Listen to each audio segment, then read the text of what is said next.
우리가 깻잎을 떼는 이유를 과학적으로 정의를 하면은 깻잎의 단위 부피당 나트륨의 양 때문에 떼는 거예요. 그쵸. 그쵸. 그래서 짜증난 거 아니죠? 지금 웃으면서 이렇게 웃어요. 가로지고 어쩌라고. 아니 왜 당연한 얘기를 왜 하는 거야? 당연히 짜니까 나트륨이 많으니까 그런 거죠. 중요한 장면 나와요. 정말 이거는 정말 약간 오늘 하이라이트예요. 네. 조조가 떠보려고 이제 유비 부릅니다. 같이 술 한잔 하죠. 근데 이때 조조가 이제 물어보는 거죠. 그 부분 한번 좀 부탁드릴게요. 조조가 항상 눈여겨보고 있었어요. 얘는 좀 약간 싹이 다른 애다. 얘는 좀 약간 일반 애들이랑 다르고 뭔가 포텐셜이 있는 애다. 근데 얘가 불안한 거지. 능력 있으면 자기 사업하고 싶어 하거든. 맞아. 얘가 자꾸 야심이 커가지고 도망갈까 말까 할 것 같아. 맞아. 그래서 얘기를 합니다. 유비랑 조조랑 유비가 얘기를 해요. 천하의 영웅이 누가 있다고 보시오? 오. 한번 떠보는 거죠. 직접적인 거야, 완전히. 유비가 막 둘러댑니다. 땡칠이 아닐까요? 아니면 돌쇠 아닐까요? 그러니까. 다른 애를 막 대요. 근데 조조가 너랑 나밖에 없어. 그러니까 유비가 화들짝 놀라. 그러니까 이따가 너! 그러니까. 너! 화들짝 놀란 거지.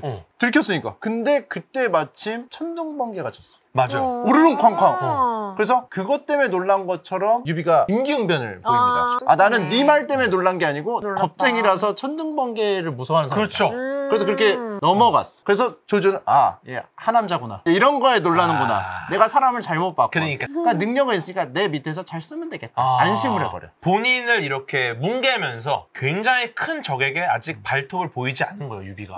유비의 그릇을 보여주는 건데 여기도 굉장한 과학이 있어요. 다음 장면이요. 그 당시를 묘사한 장면인데 잘 보시면 조조가 천하의 영웅은 너와 나뿐이다. 그 순간 잘 보세요. 손을 보세요. 어떻습니까? 젓가락을 떨어뜨립니다. 왜 젓가락을 떨어뜨렸을까? 자율신경계는 교감신경과 부교감신경으로 나뉩니다. 이 둘이 우리 신체작용을 서로 반대 방향으로 조절을 해요. 부교감신경계가 신체를 이완을 시키고요.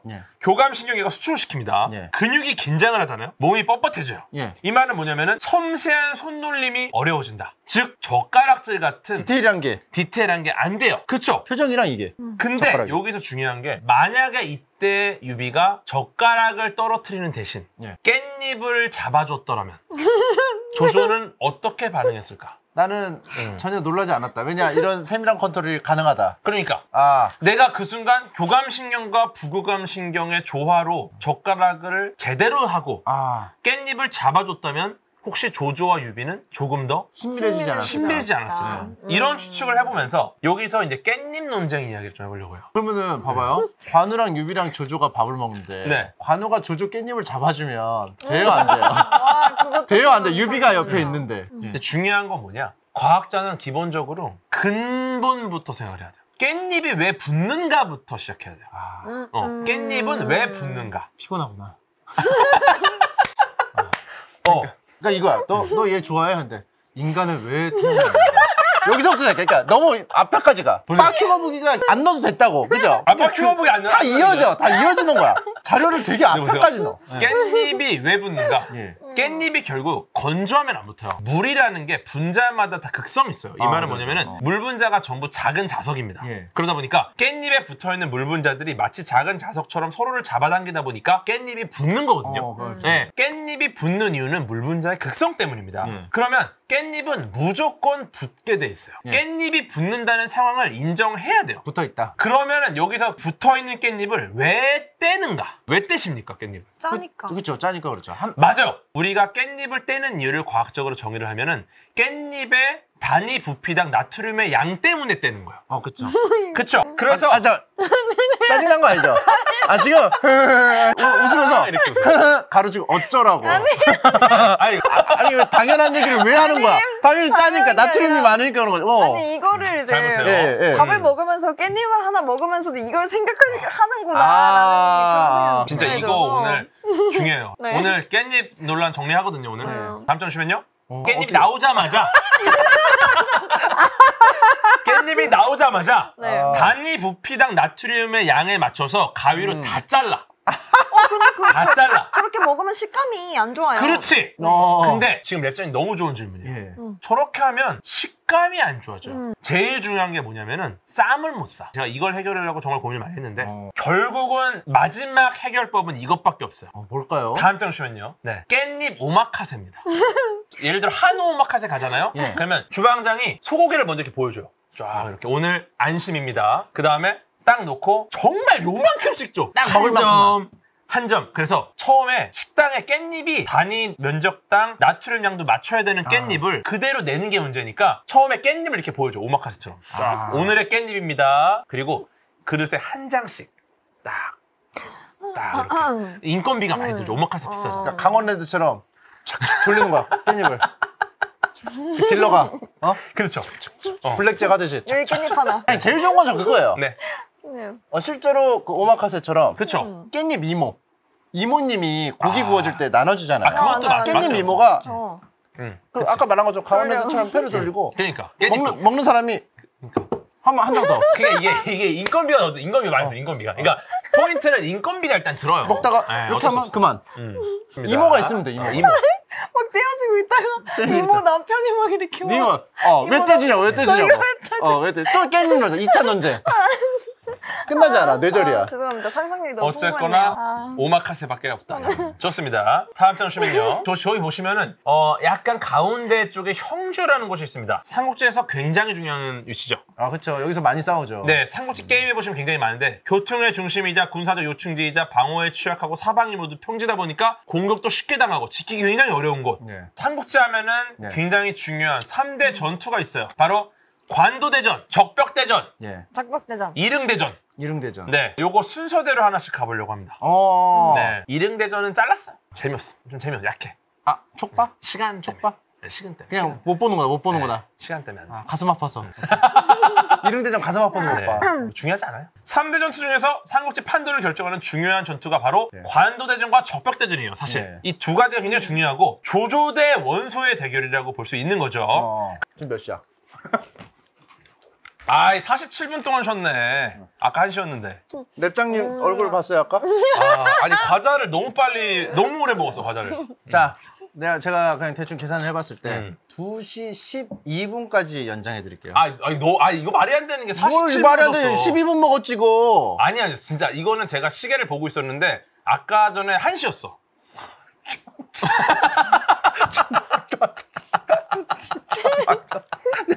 너무 억울해가지고 내가. 나도 억울해. 나 진짜 박탈감 느껴. 나도 그래. 내가 80장을 얼마나 줄였는데. 나 진짜 너무 억울하다. 진짜. 솔직히 이거 지금 제가 안 줄였잖아요. 지금 십상시야. 아니 내가 진짜 억울한 게 어느 정도냐면은 그 옛날 전래동화에 쥐가 손톱 먹고 가짜로 해가지고 네. 막 사람들 안 믿어주잖아. 나 그 정도급으로 억울해. 옹고집전. 나 그 정도로 억울해. 우기잖아 지금. 진짜로 근데 저도 저 나름대로 네. 줄이는 걸로 2주를 썼어요. 그냥 고무적이네요. 네. 가겠습니다. 문제는 원소가 이때 70만이었고요. 조조가 2만이었다 그래요. 2만 대 근데 70만. 이 관도대전에서 조조가 승리했어. 예. 와. 여기서 중요한 역할을 한 게 다음 장 보시면요. 발석자 우측 하단에 있는 겁니다. 이거 상업지 네. 폰데. 그렇죠. 이게 크게 두 종류인데 탄성력을 이용하는 게 하나 있고 지뢰의 원리를 이용하는 게 있어요. 탄성력은 밧줄에 비틀림을 가했다가 원래대로 돌아오는 성질을 이용하는 거고 이때 밧줄 대신 머리카락도 많이 썼다. 머리카락이 탄성력이 좋고 또 여인들이 이제 기부를 많이 했어요. 구하기 쉽고 그래서. 머리카락을. 예. 근데 또 지뢰를 이용하는 건 이제 무게출식이 있고 무게출을 달아서 그 힘으로 넘기는 거. 인력식 있죠. 인력으로 하는 거. 예. 이렇게 있는데 예. 인력식보다 무게출식이 훨씬 정확도가 높습니다. 사람이 안 되니까 오히려. 예. 저 투석기가 정확도가 낮잖아요. 그러면은 이게 똑같은 데로 돌이 계속 가야 거기가 무너지는데 성벽을 여러 군데를 때려봐야 성벽이 내구도만 떨어지지 안 무너지는 거야. 그죠. 그래서 정확도가 되게 똑같은데 또 때리는 게 되게 중요해요. 이게 되게 중요한 거고. 근데 이것 때문에 이제 아이디어를 많이 또 짭니다. 주로 돌을 던지는데 이제 돌 가지고 안 되니까 이제 뭐 불을 붙여서 불도영이를 던진다던가 그 다음에 동물이나 사람의 사체를 던지기도 해요. 전염병 유발. 그 바이오 공격. 그죠. 균 공격. 균. 그죠. 그리고 살아있는 사람을 던지기도 해요. 왜요? 이거는 이제 사기 저하시키려고 적군의 포로를 잡아 던져서 죽이는 거예요. 되게 잔인하죠. 너무. 단순히 돌만 던져서 부시는 게 아니라 정말 이 세균전이나 살아있는 사람을 던져 사기 저하시키는 걸로도 썼다. 상대방의 병사를 던졌는데 착지를 잘해서 살아. 전력이 늘어나. 그리고 오히려 병사가 늘어나. 가족 받아. 가져가자. 오 이렇게 딱 받아. 살아있는 사람 던질 줄 알고 아래다 그물망을 만들어. 근데 시체야. 시체야. 근데 동물 시체 나와. 그러면 이제 또 그러면은 질병 나. 안 돼. 이지선다네, 이지선다. 이게 허허실실이 허허실실. 그러면. 그리고 남의 말을 안 듣던 원소는 결국 망하죠. 근데 원소가 남의 말을 안 들었어요. 뭐 일화들이 많이 있어요. 예를 들어서 뭐 신하가 뭘 했는데 끝까지 우겨. 왜 그랬을까? 원소가. 원소가 궤도님이어서 말을 안 들어서. 말을 안 들어. 자기 말만 맞아. 원소가 갑자기 돌연사예요. 관도대전에서 원소가 졌지만 전력은 아직도 조조보다 더 강했어요. 실제로 워낙 전력차가 컸기 때문에. 근데 원소가 갑자기 돌연사를 하면서 후계자를 지목을 안 하고 죽는 바람에 내부적으로 갈라져가지고 각계격파당한 거거든요. 원소가 왜 그랬을까요? 잠은 많이 잤을 거예요, 원소가. 잠을 안 잤어. 원소가 잠 안 잤어. 말을 안 들어. 그러니까 DNA가 궤도 DNA가 좀 있어. 근데 그러네. 지금 굉장히 잠 좀 자, 황당한 게 잠 좀 자. 지금 이 시청자분들도 황당해요. 남의 말을 안 들어라는 말을 침착맨이 한다? 이거부터도 지금 이거 원소야. 이것도 원소. 왜냐면은 침착맨이 나한테 그 말을 한다? 예. 이거는 저도 이제 반발하죠. 근데 서로 안 들어. 그러니까 아니 서로 반발해. 이 서로 반발해. 세상에서 가장 남의 말 안 듣기로 유명한 사람한테 이 말을 듣는다? 침적괴, 침적괴. 저는 오히려 남의 말을 잘 듣는 걸지도. 거의 11호. 그러니까.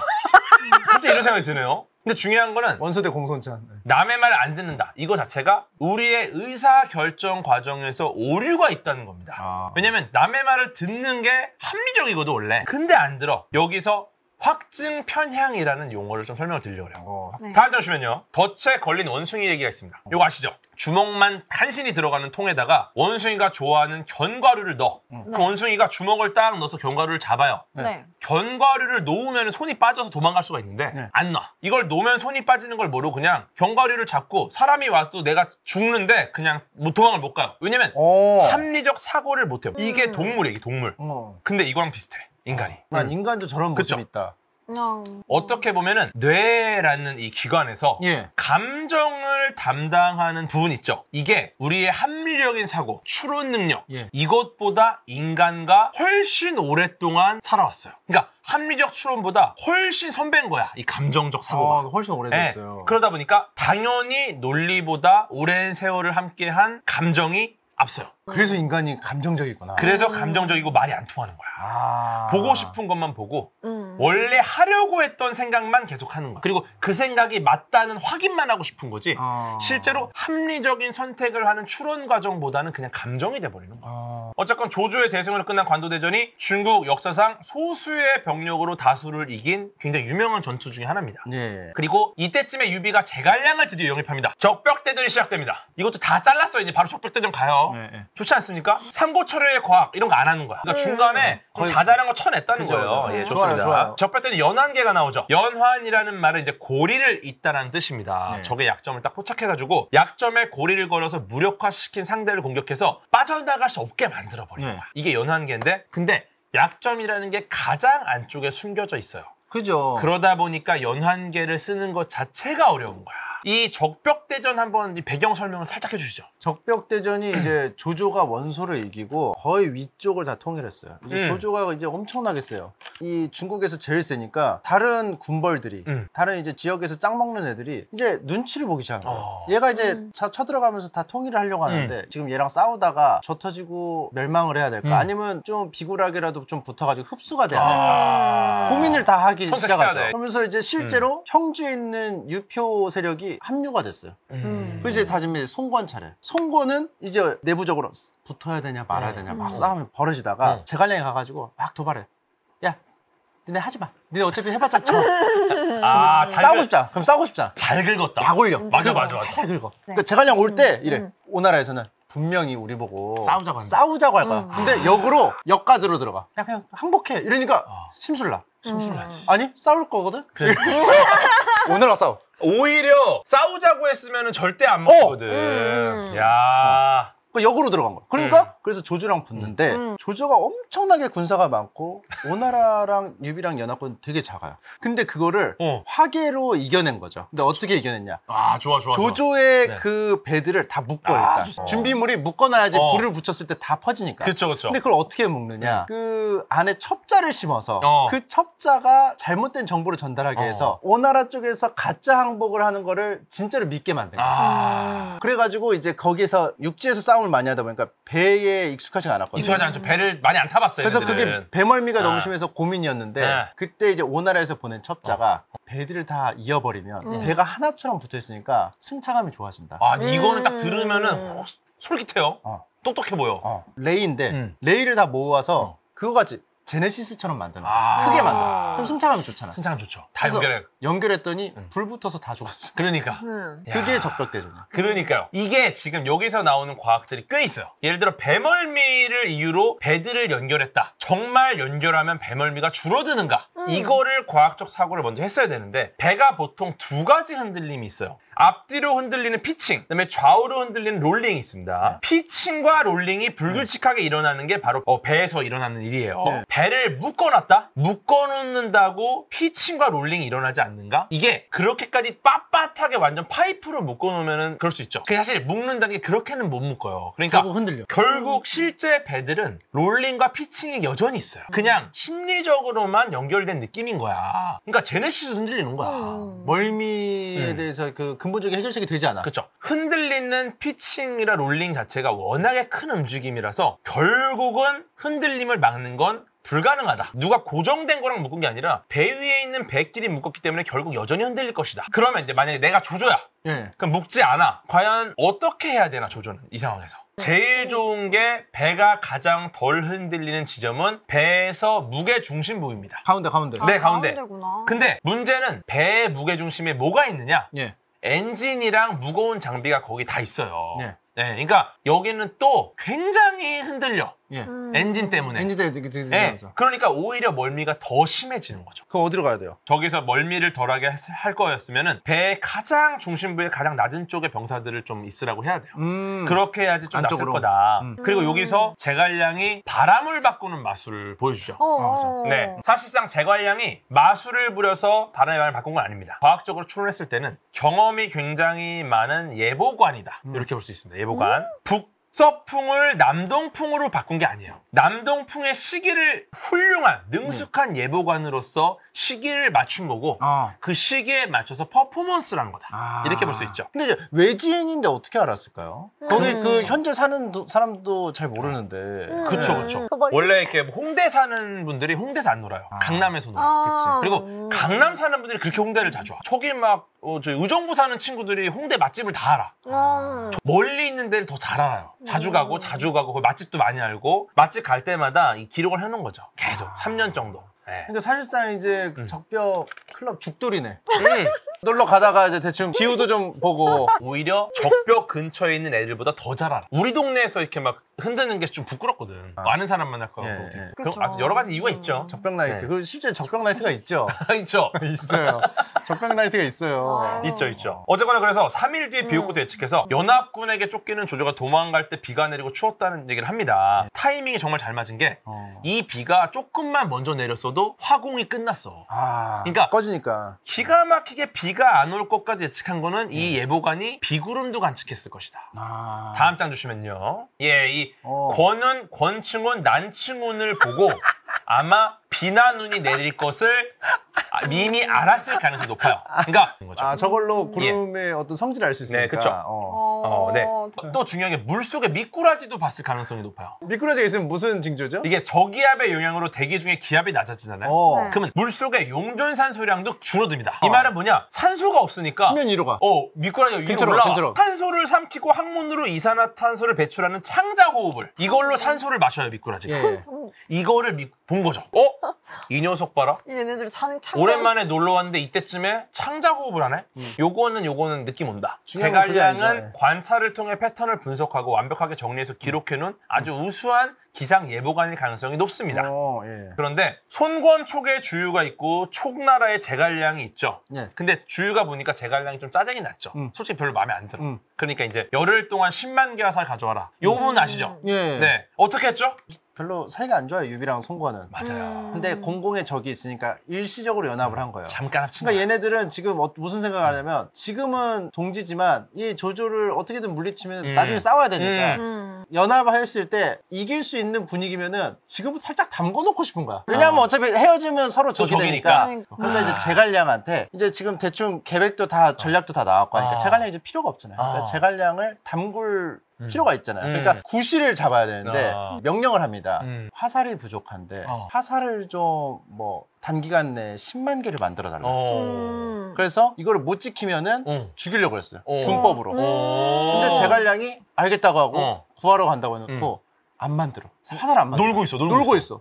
그걸 이제 명령을 내렸던 주유가 이제 드디어 제갈량을 죽일 수 있겠구나. 쟤는 미쳤구나. 잠을 안 자더니 드디어 돌아버렸구나. 그랬는데 제갈량이 슬슬 이제 약속 시간이 되니까 애들아 이제 슬슬 가자. 어디로 가냐면 이제 조조 진영으로 밤에 배에다가 지푸라기를 잔뜩 칠해놓고 가서 막 꽹가리랑 막 치면서 막 어수선하게 하는 거야. 조조군은 소리가 들리니까 놀라서 화살을 막 쏴. 그러니까 지푸라기 막 꽂히죠. 꽂힌 지푸라기를 가지고 돌아와요. 그래서 그걸 다 뽑아가지고 10만 개를 만들어가지고 납품을 해요. 완벽합니다. 그래서 직접 안 만들고 조조군의 화살을 훔쳐와가지고 무사히 넘겼다. 완벽합니다. 그러니까 이제 주유는 좋아하는 게 아니고 무섭고 더 약올라. 더 죽여야겠다. 그러니까. 오히려 미움을 더 사. 너무 좋습니다. 근데 어쨌거나 지금 이게 팩트다 아니다 하는 게 있는데 일단 과학적으로 이게 팩트일 가능성이 있는가를 저는 보는 거예요. 이게 실제 가능한가? 다음 장 주시면요. 이게 배 한 척에 1000단의 짚을 실었습니다. 지금 짚 한 단의 무게가 대략 250g이고요. 1000단이면 무게가 250kg입니다. 그래서 20척에 실린 전체 무게가 5톤 정도 되고요. 일단은 제갈공명이 놀면서 5톤의 집단을 구하는 것 자체가 보통 일 아닌데 이거는 또 안 나와. 놀면서 갑자기 5톤의 집단을 긁고 오는 건 쉽지가 않아요. 그럼에도 불구하고 어쨌거나 20척에 꽂힌 화살이 또 16만 개 정도 돼요. 15만 개, 16만 개 계산해보면 배 한 척에 평균 7,000에서 8,000개 정도의 화살이 꽂힌 겁니다. 지금 한 척에 7,500개 꽂혔다고 칠게요. 그러면 화살의 무게가 50g이라고 치면은 배 한 척에 실린 화살의 무게가 평균 375kg. 배 한 척당 사람이 30명이 탑승을 한다 치면 평균 60kg이면 1.8톤이 이미 사람 무게입니다. 그렇죠? 그러면은 집 1000단이 0.25톤, 도합 2.05톤 정도가 들어가는 거고 여기에 0.375톤을 더하면 2.4톤 정도의 무게를 버티는 배라면 문제가 없다라는 결론이에요. 근데 저 정도의 크기의 배면 2.4톤의 무게는 버틸 수 있을 것이다 라고 보는 거고 대신에 화살을 골고루 맞아야 돼요. 집중해서 맞으면 기울어져. 한쪽에 집중해서 맞으면 무게가 그쪽으로 실려갖고 화살이 저 한쪽만 맞았다고. 그러면은 저 배가 굉장히 위태로워지는 거죠. 그래서 아마도 현실적으로 가능은 하다. 라고 보는 겁니다. 그리고 또 화공이 성공한 게 이제 뭐 동남풍 불어서 그랬다라는 얘기 많잖아요, 사실. 근데 재밌는 거는 과학적으로 보면은 동남풍이 없어도 성공해요. 다음 장 보시면요. 탈물질만 충분하면 바람이 불어오는 쪽으로도 더디게나마 불이 번진다라는 게 팩트입니다. 적벽의 지형 자체가 남북으로 길게 뻗어 있고요. 일단 불이 붙으면 남동풍이든 북서풍이든 강한 바람만 만나면 활활 잘 탄다. 어쨌든 적벽대전 이후로 조조는 중국 전역을 제패하기 일보 직전에 정지를 당합니다. 그리고 유비가 다시 떠오르기 시작하죠. 이런저런 공방전을 하는 와중에 다음 장 보시면요. 서쪽 하늘에서 커다란 별이 찬란한 빛을 뿜으면서 떨어집니다. 이거 어떤 상황입니까? 이때 당시에 이제 똑똑한 이제 지력캐들은 별의 흐름을 읽는 기술이 있었어요. 그래서 별이 이제 뭐 누구를 상징하고 누구를 상징하고 막 다 있거든요. 어떤 사람을 상징하는 별이 이렇게 떨어지면 죽을 거를 압니다. 그러니까. 지금 채팅창에서 드디어 공명 죽었나? 공명 죽으면 끝이죠. 방통이에요, 공명이에요? 저 별이 떨어지는 걸 보고 공명이 눈물을 흘립니다. 방통이 죽었구나. 목 놓아 웁니다. 근데 그걸 보고 랩장님도 울어. 그러니까. 이게 바로 다음 장 보시면요. 이게 징크스입니다. 사실 별은 떨어지지 않아요. 별이 진 게 아니라 제갈량이 본 것은 유성일 가능성이 높다. 징크스는 자기가 우연히 한 행동이 나쁜 결과를 가져왔을 때 이걸 단순히 우연이나 뭐 미신이라고 여기질 않고 이거 어떤 강력한 인과관계가 있다고 생각해요. 이렇게 믿고 집착하는 거예요. 사실 인과관계가 없는데 이게 심리학적인 자기 방어 기제라고 볼 수가 있습니다. 사람들은 어떤 일이 뻔히 자기 때문에 일어난 걸 알아요. 혹시 나쁜 결과가 나올 걸 대비해서 다른 사람이나 뭐 외부 환경이나 여러 가지 변명거리를 미리 찾아놔요. 이걸 무의식적으로 해요. 우리가 내가 잘못한 거야. 근데 오늘 뭐 양말이 빵꾸 나서 그런가? 이게 오래전에 이분도 똑같이 느낍니다. 다음 장 보시면요. 동탁이 수레바퀴가 부서져요. 타고 가는데 또 주변에 이 간신배들이 또 수레바퀴 부서진 게 또 좋은 일이다 막 이런 식으로 하는 거야. 근데 갔다가 여포한테 당하죠. 그래서 그냥 동탁이 갈 때가 됐고 여포한테 가서 당한 거예요. 수레바퀴는 동탁의 죽음이랑 무관합니다. 수레바퀴가 부서진 거를 재수없는 징조라고 동탁의 죽음의 탓으로 돌린다? 이것은 굉장히 과학적이지 않은 사고다. 이런 게 징크스예요. 동탁의 시체 이야기 아시죠? 워낙 그 지방이 많아서. 유난히 기름이 져가지고 심지를 박아서 불을 켜서 등을 만들었다 이런 이야기가 있어요. 이게 약간 인체 발화 현상이랑 좀 연관이 돼 있는데 그 우리가 화장할 때 쓰는 소각로가 1200도 정도 돼요. 뼈까지 태우려면 2000도가 넘어가야 뼈가 탑니다. 인체 발화 현상이 뭐냐면은 갑자기 사람이 재만 남기고 사라져요. 그 자리 그대로. 이 동탁의 배꼽의 심지랑 비슷한 원리로 그렇게 됐다라는 얘기가 있는 겁니다. 갑자기 그냥 다 없어져 버리는 거야? 인체 발화 현상이 일어난 분들이 나이가 많아요. 네. 뭐 담배를 태우시다가 네. 이게 옮겨 붙었는데 이미 돌아가신 상태에서 뭐 약간 뭐 심장마비나 그 상태에서 이 불이 진피층 아래에 있는 체지방이 심지 역할을 해서 저온으로 촛불처럼 연소를 한 경우에 실제로 다 탄다고 하더라고요. 네, 근데 어떻게 2000도가 어떻게 넘어요? 실제로 확인은 못해요. 왜냐면 이게 미스테리이기 때문에 아직 몰라요. 그냥 그러지 않을까? 근데 왜냐면은 실제 돼지로 실험을 했어요. 몇 시간 동안 탔는데 저온 연소니까 당연히 2000도가 안 되니까 뼈가 안 탈 줄 알았는데 뼈까지 싹 연소됐어요. 그래서 이런 사례가 있어서 동탁도 아마 그랬을 수 있다. 저온 연소가. 네, 그러니까 아마 그 배꼽의 심지 이야기가 이 저온 연소에서 나온 이야기일 수 있다라는 거죠. 어쨌거나 이제 위초고 3국으로 나뉘어졌고요. 조조군과 싸우다가 관우가 독화살을 맞습니다. 여기서 이분이 등장해요. 다음 장 보시면요. 파타스. 파타스? 네. 유명한 의원이에요. 외과 수술도 하고 외과 수술을요? 못 고치는 병이 없어요. 예. 치트키예요. 무조건 살려요. 그렇죠. 화타가 핵심적으로 나오는 게 두 군데인데 독화살 맞은 관우 치료하는 거, 두통에 시달리던 조조를 치료해야 된다는 이야기를 한번 듣는 걸로 나와요. 화타가. 실제 관우를 치료한 화타 기록이 있는가에 대한 것도 뭐 고증은 좀 필요합니다. 왜냐면은 관우가 화살을 맞은 게 화타가 조조한테 죽은 뒤라는 이야기도 있어요. 네, 이게 역사적으로 좀 안 맞는다 뭐 이런 게 있는데 이게 독화살을 맞았는데 뭐 네. 뼈에 있는 독을 긁어내야 된대요. 예. 그러니까 이제 수술을 해야 되는데 바둑 두고 하는 상황에서 쨌다. 그러니까 막 사람들 다 놀래서 막 이러는데 관우는 뭐 빨리빨리 둡시다 뭐 장기 두는 사람 어디 갔나 막 이러는 거야. 여기 다 지금 막 째가지고 여기 뼈 뼈가 긁고 있는데. 뼈 긁고 있는데. 그런데 실제로 우리 몸이 칼이 들어오는 거를 감지하잖아요. 근육이 무의식적으로 단단하게 굳어요. 네, 그래가지고 절개 자체가 불가능해집니다. 아예. 들어오는 순간 굳어서 너무 칼이 딱딱해졌어. 못 들어가요. 안 박혀. 네, 그래서 힘이 굉장히 들고 근육 자체가 상할 가능성이 높다. 그래서 아마 여기다 통증, 쇼크, 출혈, 상처의 세균 감염 까지 연결이 되면은 관우는 거의 100% 사망한다 이렇게 보는 건데 그럼 어떻게 했을까요? 가짜다? 그러니까 가짜다? 이거에 대한 해결을 위해서 다음 장 주시면요. 이분이 종의 기원을 쓰신 찰스 다윈입니다. 근데 의대 다니다가 수술 중에 환자가 괴로워하는 걸 보고서 본인이 너무 보는 게 괴로운 거야. 그래가지고 이제 중퇴됐어. 그만뒀어요. 네. 그런 분들이 많아요. 수술이나 이런 거 좀 하기 힘들어가지고. 그 당시에 그래서 막 간호사 이런 분들이 다 몸이 막 이랬어. 왜냐면은 도망 못 가게 하려고. 막 발버둥 치니까 너무 그리고 아파가지고. 정말 그러니까 이게 환자가 도망 못 가게 하려고 막 마취제가 없으니까 그 당시에 뭐 대마나 아편 혹은 뭐 독한 술 이런 거를 막 먹었어요. 효과가 안 좋아요. 예를 들어 우리가 아무리 술 많이 먹어도 칼이 안 아프진 들어오는데 않죠. 안 술이 아프지 깨지. 않죠. 술이 바로 깨지. 그리고 이제 수술 중에 쇼크사도 굉장히 많았고. 근데 19세기까지는 제대로 된 마취제가 안 나왔습니다. 근데 다음 장 주시면요. 영국의 과학자 험프리 데이비가 웃음가스로 유명한 아산화질소를 발견합니다. 요걸 마시니까 몽롱해지면서 기분이 좋아져. 그래가지고 의료용보다 오락용으로 많이 쓰였어요. 그러니까 파티할 때, 적벽 가서 놀 때 막 가스 마시고서 막 흔드는 거야. 웃음 나오고 막 이러는 거야. 분위기가 좋아져. 그쵸? 나중에는 놀다가 갑자기 머리가 깨져. 누가 넘어져서 피를 줄줄 흘려요. 근데 몰라. 웃으면서 놀아. 이걸 보고 이거 뭐야? 대가리 깨도 되겠는데? 근데 이 사람이 웃음가스가 딱 깨니까 그때부터 아파. 웰즈라는 치과 의사가 뒤에 또 등장을 해요. 그러니까 이 웰즈가 요거 마취제다. 요거 마취제. 쓰겠다. 수술 때 쓰자. 이제 본인이 치과 의사니까 충치 뽑을 때 이걸 써요. 어떻게 되는지 아세요? 제대로 됨. 마취가 안 돼. 왜? 그래가지고 환자가 난리가 났어. 아파 죽어.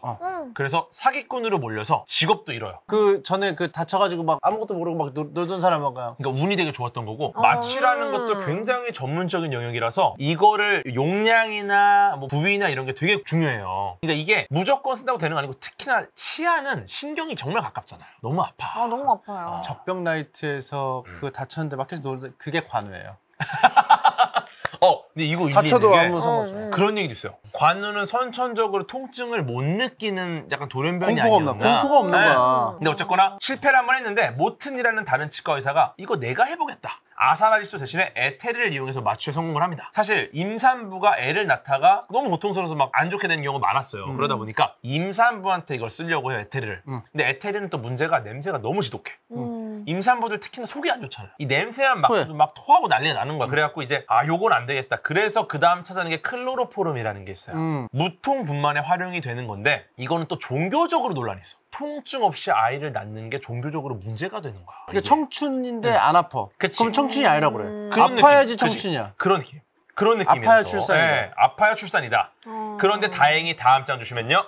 이 오른쪽에 계신 빅토리아 여왕인데 이분이 대중화시킵니다. 이게 지금 장녀인 프린세스 로열의 결혼식이거든요. 네. 딱 보세요. 이게 지금 빅토리아 여왕이 낳은 자식들이야. 막내가 2살일 때 큰딸이 결혼합니다. 이 정도로 열심히 낳았어. 쿨타임 없이 계속 낳았어요. 네. 대단하다. 쿨 없이 계속 써요. 거의 출산계 페이커예요. 와. 네, 그래갖고 또 문제는 클로로포름이 심부정맥을 일으킬 수 있는 굉장히 위험한 물질입니다. 그래서 이제 계속 마취제가 개선이 되고 개발이 되고 하다가 드디어 안정된 가장 효과적인 마취제가 바로 프로포폴. 수면 내시경 하러 갈 때 맞는 프로포폴. 그러면 그 기사에 막 나오는. 근데 어쨌거나 다행히 화타가 중국에서 가장 먼저 마취제를 쓴 걸로 유명하고 대마초나 양금화 이런 한약재를 사용한 마비산이라는 탕약을 썼대요. 그러니까 화타가 굉장한 의술을 갖고 있는 것도 맞지만 아마도 굉장히 마취를 잘했기 때문에 환자들한테 굉장히 좋은 평을 받을 수 있겠다. 왜냐면 마취가 그만큼 어려우니까. 그 리바운드를 잡아야 게임을 이기듯이 마취를 잡아야 의사는 그렇죠. 질병을 낫게 할 수 있어요. 그리고 어쨌거나 아파서 도망가고 자살할 정도인데 사람들이 이거를 안 아프게 치료한다. 이거는 거의 뭐 신의 의술이죠. 통증을 제압하는 자가. 그렇죠. 너무 신기한 거죠. 예. 어쨌거나 재밌는 건 과학자들이 최근에 연구하고 있는 게 뇌의 감각 신호를 차단해서 고통을 느끼지 않게 만드는 방법도 고민을 하고 있어요. 다음 장 주시면요. 배가 아픈 아이들에게 TV를 보여주면 고통을 못 느낍니다. 신기하죠. 이게 선택적으로 통증 신호를 받아들이기 때문에 그래 우리의 뇌가 여러 감각 신호가 동시에 전달되잖아요. 그러면 뇌가 일부 자극을 잡음으로 인식을 해요. 이 말은 뭐냐면은 다른 감각 신호를 강하게 만들면은 통증이 뇌에서 잡음으로 느껴져서 뇌가 그냥 신경을 꺼버리는 거야. 약간 그런 건가 보다. 잠들기 전에 왜 침투부 틀어놓고 잠을 자요. 그러면 침투를 이게 완전 꿀이거든요.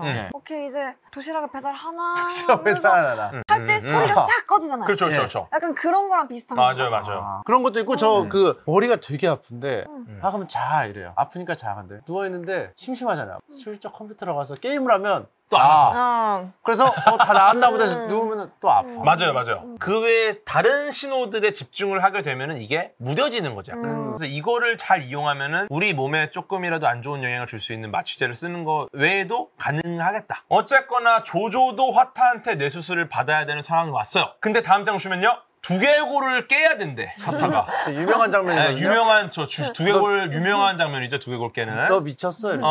두개골을 갈라야 된다는 나서스 화타의 말을 못 믿고 조조가 죽여요. 이놈 봐라 이거 나서스네 이러고. 그리고 조조는 수술을 안 받고 죽습니다. 그리고 저때 이제 화타가 어떻게 죽냐면요. 삼국지에서 막 되게 신선처럼 여기저기 등장하면서 아픈 사람은 무조건 치료하고 초인적인 모습으로 나와요. 조조가 원래 지속적인 어떤 편두통이 있었어요. 어떻게 치료를 해야 되냐. 도끼로 골을 까서 거기 열어가지고 치료를 하고 다시 잠가야 된다. 그러면 나을 수 있다. 그래서 이 탕약을 먹어라. 이 마취가 되는. 조조는 자기를 암살하려고 했던 사람이 너무 많았어요. 그쵸. 옛날에 실제로 의원 길평이 암살을 하려고 했는데 이거 먹으라고 했어요. 독약을. 똑같은 상황이잖아요. 내가 정체도 모르는 약을 먹으려다고. 그리고 어떻게 하면 골을 깐대. 그 감옥에 가둬서 화타가 죽어요. 감옥에 갇혀서. 그때 죽습니다. 그렇군요. 근데 어쨌거나 조조는 죽고 아들인 조비가 헌제인 황제를 내치고 스스로 황제가 됩니다. 유비도 헌제의 폐위 소식을 듣고 황제 자리에 오릅니다. 관우도 죽고 장비도 죽고 동생들의 원한을 갚으려고 송건의 오나라랑도 전쟁을 하고 유비도 또 패해서 골로 가고 제갈량만 남아서 묵묵히 싸우다가 이때 드디어 생명 연장의 꿈. 다음 장 보시면요. 요 촛불만 안 꺼지면 12년, 12년 연장. 그런데 여기서 그 위연이 촛불을 꺼뜨리죠. 예전에 관우군이 한 500명 정도 될 때 장사 함락에 큰 공을 세운 게 위연이었죠. 그래서 이제 위연이 딱 나왔는데 여기서 이제 위연한테 제갈공명이 조금 이렇게 무안 주는 부분이 있거든요.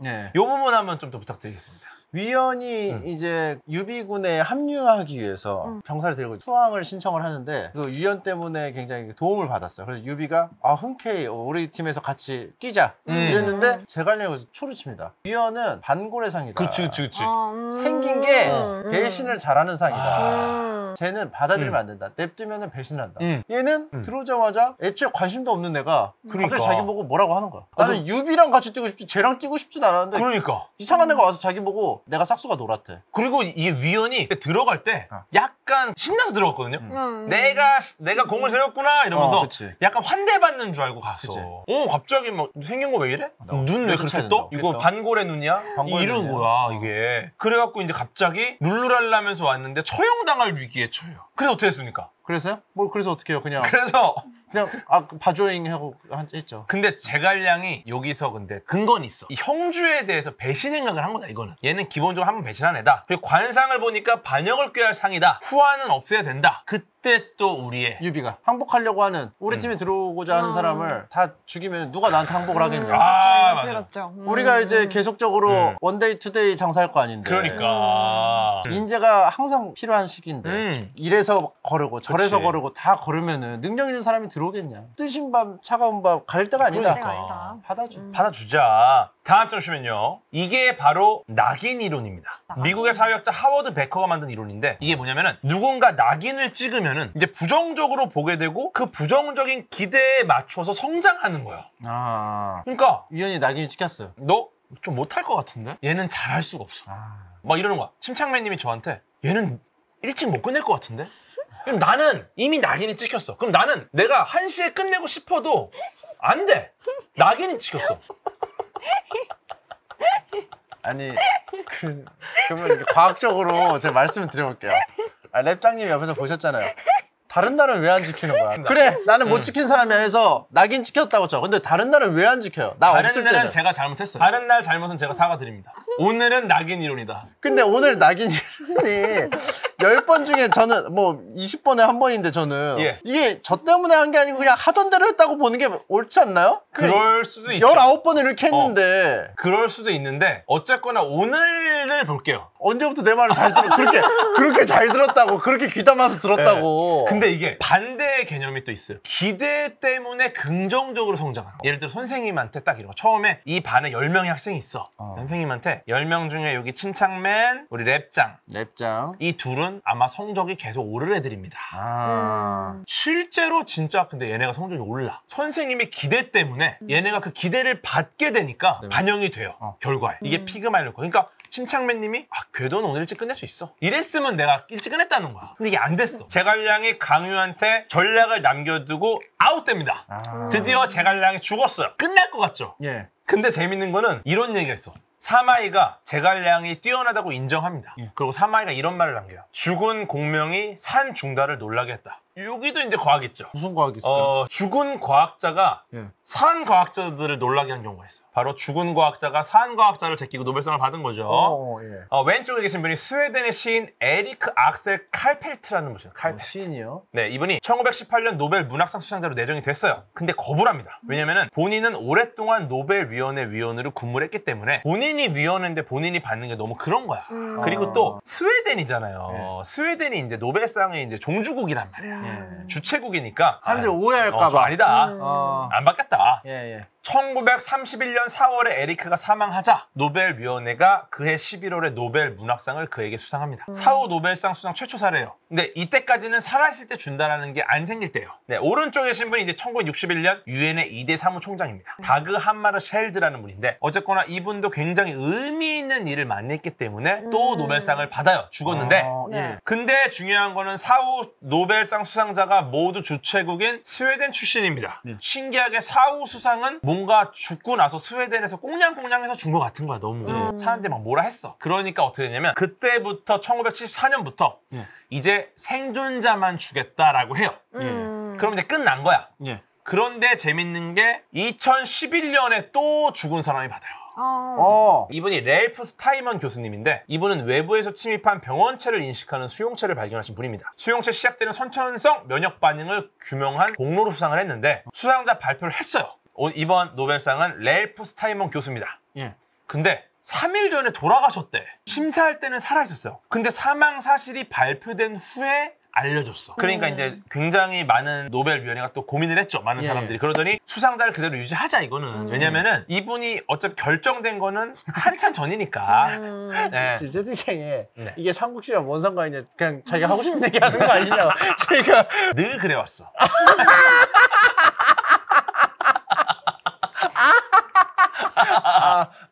아무튼 근데 재밌는 거는 근데 이분이 어쨌거나 이분이 4년 전에 췌장암에 걸렸어요. 근데 이 당시에 췌장암 환자는 몇 개월밖에 못 살아. 근데 어떻게 4년을? 이 사람의 연구 내용이 그걸 바탕으로 본인 몸에 직접 실험을 했어요. 그게 맞아떨어져서 그걸로 노벨상도 받고 본인의 수명을 4년을 연장했습니다. 그러면 제갈량이 그 어떤 주술이나 이런 거에 심취하지 않고 과학 연구에 매진했더라면 생명 연장을 할 수 있었겠네요. 이것들을 통해서 결국 생명 연장을 할 수 있는 거는 제갈공명의 촛불, 위헌 탓도 아니다. 중요한 건 바로 과학기술이다. 이 말씀 드리고 싶고 이후에도 이야기가 많이 남아 있었습니다. 강유 이야기도 있고 근데 또 선심 쓴다. 선심 쓴다. 아끼는 주인공들이 다 죽었기 때문에 원래 표준가 15,000원인데 이거 원래 2만 원인데 내가 5,000원 깎아서 15,000원에 팔게. 이거랑 똑같아. 그렇지. 삼국지에 대한 교훈이 혹시 있을까요? 삼국지를 보면은 여러 가지 사례가 나옵니다. 근데 그게 꼭 정의롭게 되지는 않더라고요. 전에도 제 삼국지 처음 시작할 때 말했거든요. 오답 노트들이 있어요.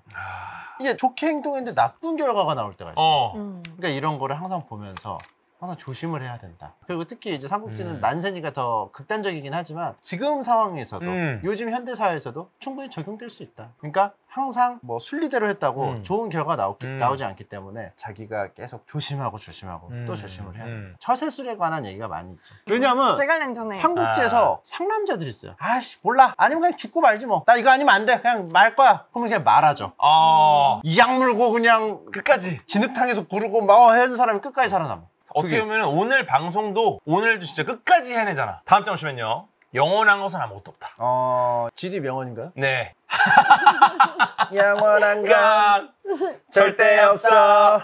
결국에만 변했지. 삼국지의 명언은 GD 말고 이 명언에 한 문장을 덧붙인 분이 계세요.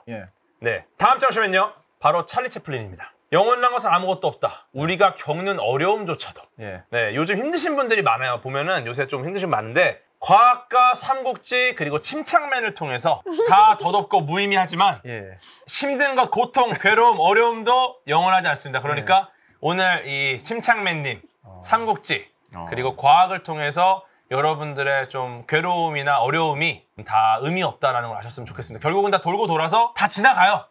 그리고 또 다시 행복의 순간이 오니까 편안한 밤 되셨으면 좋겠습니다. 이 궤도님 또 특강의 특징이죠. 마지막은 또 명언. 약간 교훈을 좀 남기려고. 편하게. 세상에 영원한 우울함은 없어요. 맞습니다. 우울함도 결국은 다 사라집니다. 네. 맞습니다. 이거 이제 마치겠습니다. 우리 침착맨님 오늘 어떠셨어요? 제가 뭐 사실 장난식으로 왜 안 끝나냐 했는데 하면서도 너무 재밌는 시간이었습니다.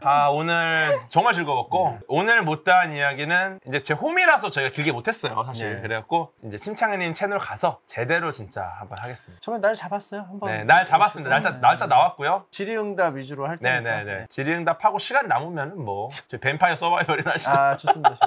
너무 감사드리고 또 곧 뵙겠습니다. 인사할 시간도 많습니다. 여러분들의 시간을 낭비해드릴 느리지만 쿨한 과학 랩미팅이었습니다. 감사합니다, 교수님들. 감사합니다. 감사합니다. 그러니까 근데 침착맨님 금연 지금 잘하시고 계신데 지금 약간 문제가 몇 개 있어요. 지금 침착맨님 금연에 방해가 되는 요소가 몇 개 있거든요. 그게 다음번 그게 선생님이에요. 그게 선생님. 아니야. 그게 다음번 침착맨님 방송 몸풀기로 들어갑니다. 네.